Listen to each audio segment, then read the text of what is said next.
So this morning I'm going to do a quick demonstration on showing you how to do this atmospheric misty effect that you see here in this photo. This is my photo reference that we're going to use today, and you can see this was early morning.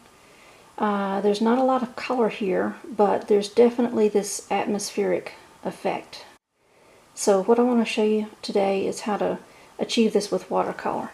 So I'm going to start by, got a small sheet of watercolor paper here that's already taped down. I'm just going to take a portion of this and just start to kind of sketch out just a little bit of the tree line. And you want to be careful to just put light marks in here. Just you want to just make some indications of where the tree line is going to be back there. You want it to be really nice and soft, because the important thing here is value. The values are very, very soft in that foggy sort of tree line back there. Alright, so what I'm going to start with is just this is a 1-inch mop brush that I have, and I'm going to wet the entire paper just with a light coat.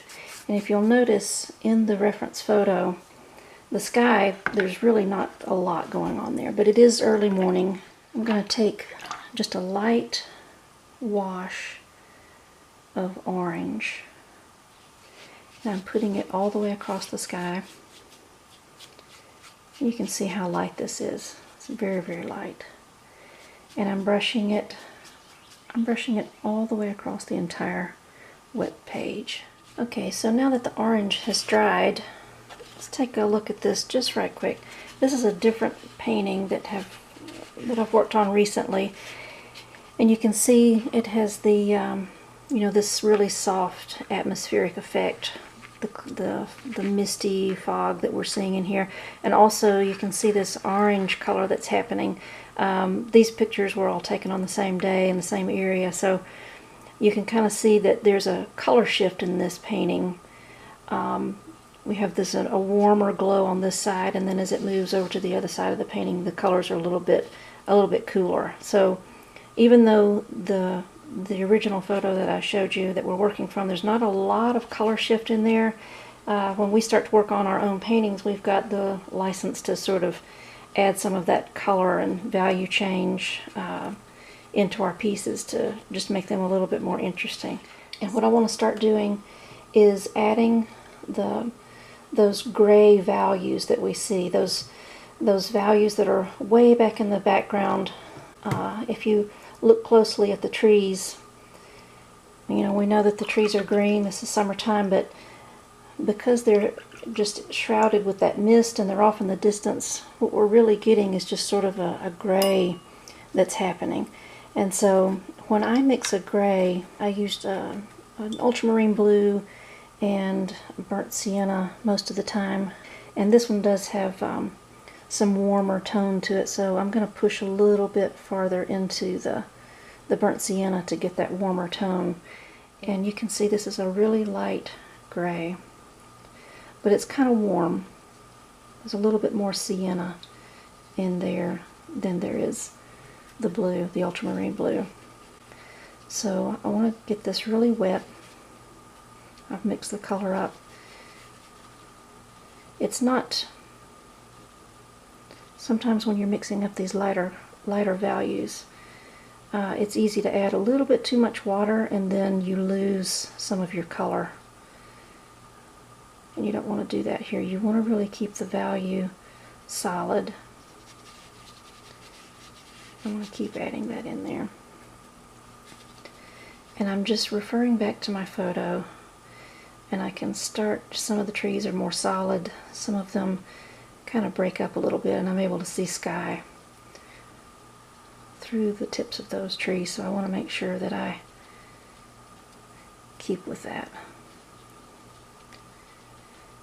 And you'll notice I'm working kind of quickly here. I don't want this value, as I'm adding it in, I don't want it to dry up on me. I want it to keep want it to stay moist as I'm going, so that I can add in, see how I can drop in extra little bits of color. This is just a little bit more of the blue. And you remember we talked about the side opposite the position of the light source. We want to keep it a little bit cooler on this side of the painting. And then as we work toward the light source, it starts to warm up.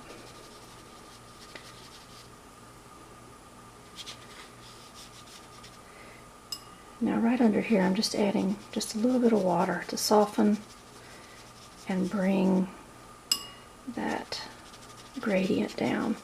This is where we start getting that little misty effect, okay? The water softening and allowing that gradient to just fade out to just the color of the paper there. Okay, I'm going to keep working in this direction now.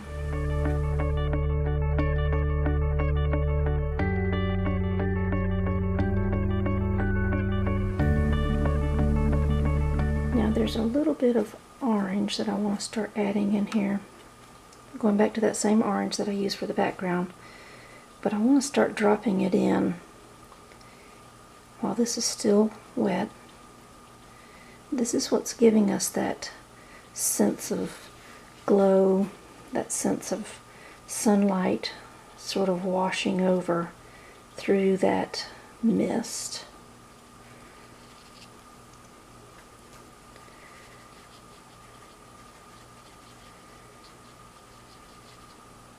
I want to just keep working all the way over to the edge here.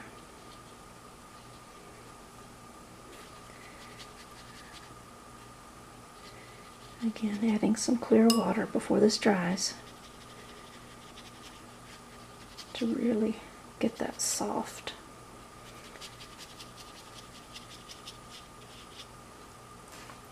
I'm just bringing it all the way down to the bottom on this particular one. Now, I'm going to, it doesn't really show us this in the photo, but again, when you're working on these things, you can add a little bit more. You can add whatever you want, but I really want this side of the painting to glow. I really want that sunlight to be exaggerated a little bit on this side. And you see we've got a color shift happening here where it's lots warmer on this side, moving toward cooler on this side. So now we're ready to add in this front row of trees that were a little bit darker.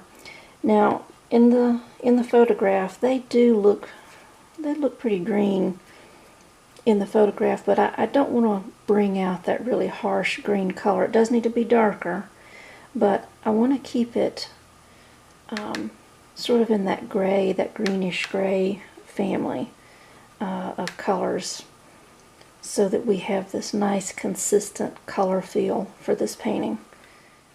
Alright, so I've mixed up a darker color.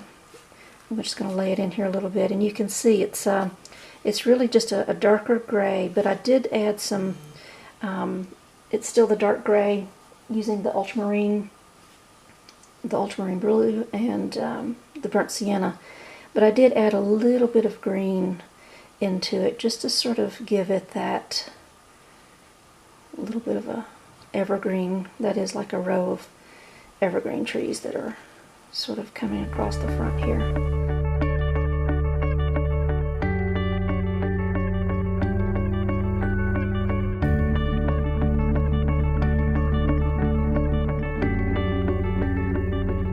Start to move closer in to the warmer side of the painting.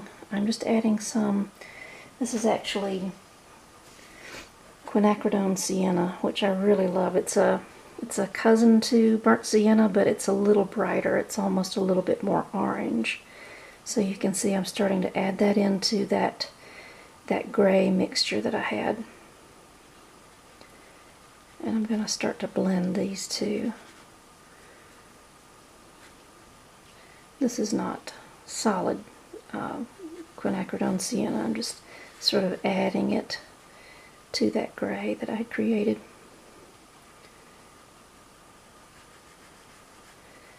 And this is just going to start to get lighter as we go over around to the side of the painting. There are some little places I need to pay attention better here. Let's see, there's some little places where I am seeing some white, or seeing that misty fog that's back there shining through some of these trees. There's little gaps in the trees, so I just want to be careful where I put the paint. Leave some breathing space for that to show through, because that really gives us that scale that we need so that it doesn't look too plastic. Alright, I'm going to add just a little bit more of this quinacridone cyan. I'm going to let it keep getting a little brighter as I go over to this end.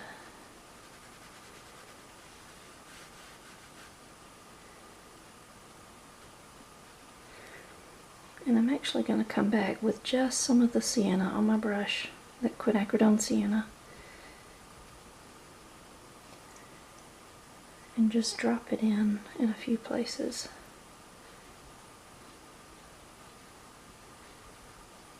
Just to give a little bit of variation of color. I'm going to get back into this dark blue or grayish mixture that I had earlier. I'm just adding a few little specks here and there. Just give it a little bit of visual texture. Alright, now down here at the bottom, again in the photo, this is bright green grass that's growing out there. Again, I don't want to bring in a real intense color, you know, because the focal point of this whole piece is going to be this illuminated area that's sort of right here. So I am going to do a green for the grassy area, but it's going to be kind of subdued. It's kind of grayish. And I'm going to bring it right up. Let me get a little bit larger brush. I'm going to bring this right up under this tree line, and I'm just touching it just a little bit while it's still wet, and you can see that as I do that, it'll pull some of that other color down into that grassy area.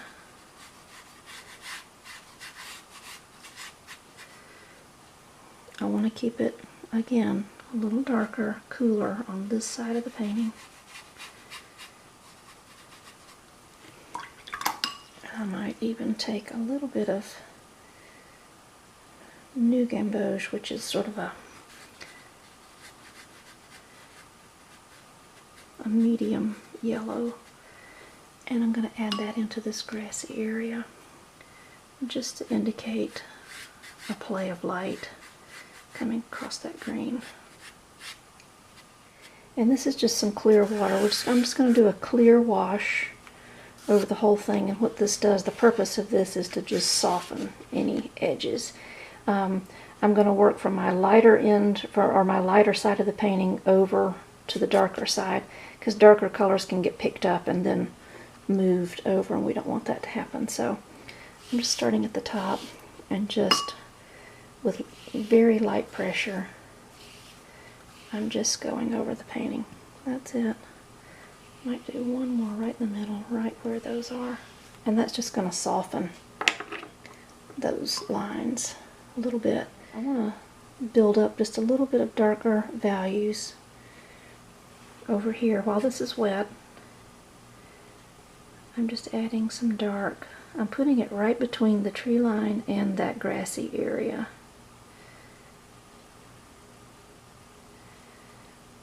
I want to kind of bring a little bit into the bottom of these trees, even though they're moving into this lighter, more sunlit area.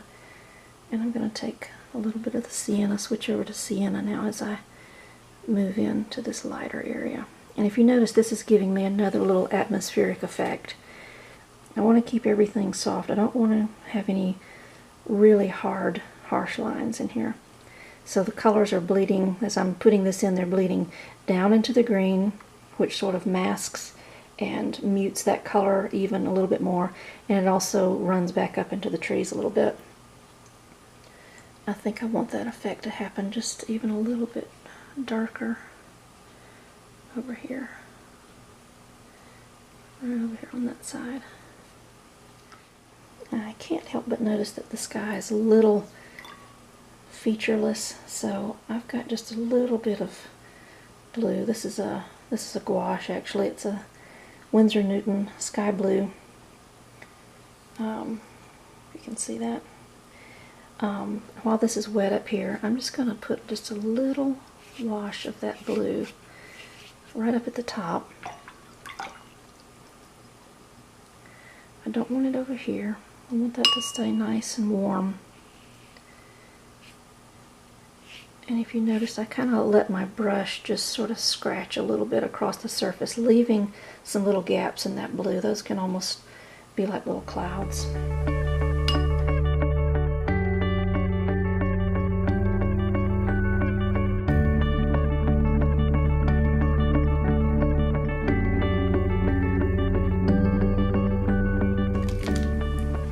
Okay, so here's the little finished painting. So you can see we've got those nice values that are happening. They're so soft, and that was exactly what we were after. And we've also got the nice warm values happening here, moving all the way over to some cooler values on this side.